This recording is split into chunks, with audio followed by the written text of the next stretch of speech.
pessoal, a gente vai conversar um pouquinho sobre as várias contribuições que outras culturas de diversos países deixaram para nós, para a nossa cultura aqui no Brasil. A gente sabe que quando os portugueses chegaram aqui no Brasil, eles saíram lá da Europa e vieram procurar as Índias. Só que não são essas Índias que a gente conhece. Eles estavam procurando o caminho das Índias. E essa viagem durou muitos dias, né? Eles estavam procurando um país. E quando eles chegaram aqui no Brasil, então os índios já habitavam o nosso país, que nem se chamava Brasil na época, né? Então quando eles chegaram e gritaram, depois de muitos dias lá na água, aí eles gritaram quando viram um montinho de terra, gritaram, terra à vista! Aí de longe eles viram, né, um povo diferente, com uma cor diferente, usavam pouca roupa ou quase nada de roupa, e eles achavam que realmente tinham chegado nas Índias. Então por isso que esse povo recebeu o nome de índios. Então eles vestiam roupas com penas, com peles de animais, né? Passou um tempo e eles descobriram, os portugueses descobriram que esse lugar onde eles tinham parado tinha muitas riquezas. E uma delas era uma madeira de cor avermelhada. E eles olharam e falaram, vou levar isso daqui lá para o meu país. E essa madeira de cor avermelhada, ela se chamava pau-brasil. Então é por isso que hoje o nosso país tem o nome de Brasil, né? Primeiro eles achavam que tinham chegado numa ilha, então deram o nome de Ilha de Vera Cruz, depois Terra de Santa Cruz e depois deram o nome da madeira que tinha em abundância na época. Hoje não tem mais o tanto que tinha. E quando os portugueses chegaram aqui no nosso Brasil, eles também não queriam botar a mão na massa, não queriam fazer o trabalho pesado. Aí quem que eles trouxeram? Trouxeram os africanos, os negros, para ajudar no trabalho pesado, né? Então foi aí que surgiram os escravos. Só que houve uma mistura dessas raças. Então os portugueses começaram a achar as índias bonitas, as índias achando os europeus bonitos, né?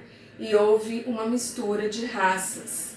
A partir daí, houve também uma mistura com os negros africanos.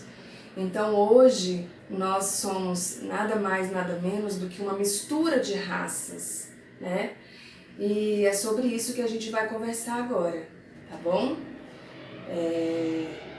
A tia vai explicar um pouquinho do que traz o nosso livro, numa linguagem que dá para vocês entenderem, bem fácil, bem tranquila, para que a gente possa fazer as atividades depois, tá bom?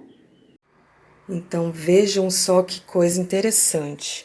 A nossa história não começa com a história do vovô e da vovó. Começa muito antes do vovô e da vovó nascerem. Então, junto com as caravelas que chegaram no nosso Brasil, nessa historinha aí que a tia Gil contou para vocês, já vieram dentro dessas grandes embarcações histórias que a gente incorporou na nossa história de hoje, na nossa história de vida. São culturas que foram misturadas à nossa. Então, quando eles chegaram aqui no Brasil, com aquelas roupas compridas, longas, quentes, eles se depararam com pessoas que habitavam aqui, que usavam poucas roupas ou quase nenhuma.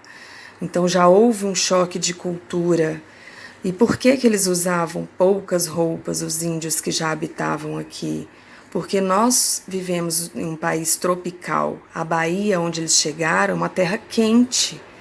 E não só houve esse choque também com as roupas, mas também com a própria língua, com outras culturas que foram confrontadas, a maquiagem que as mulheres usam até hoje, as índias que nos ensinaram, o banho diário, que os portugueses não tinham esse hábito de tomar banho todo dia, aprenderam com os índios e nós fazemos isso até hoje.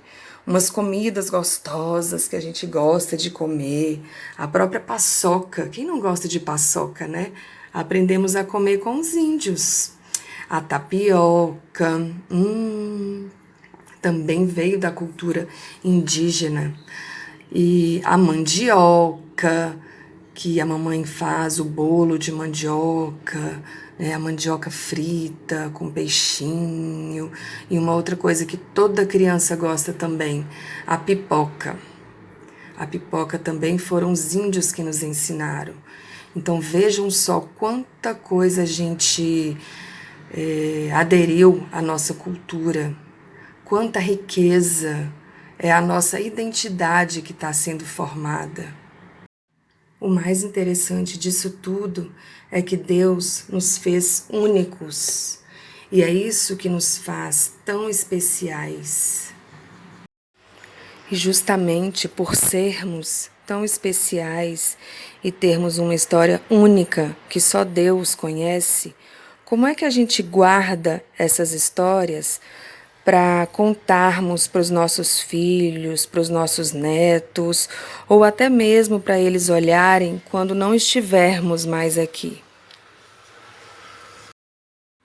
De modo geral, as histórias das famílias estão registradas em fotos, cartas, documentos, móveis e até mesmo objetos que são passados para as gerações seguintes.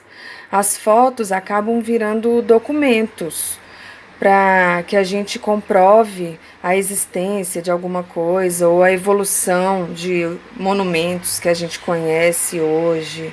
Então, cada família tem a sua forma de guardar a história. Quando o vovô e a vovó convidarem vocês para fazerem relatos, ouçam, porque os relatos são muito importantes para a gente saber um pouquinho da nossa história.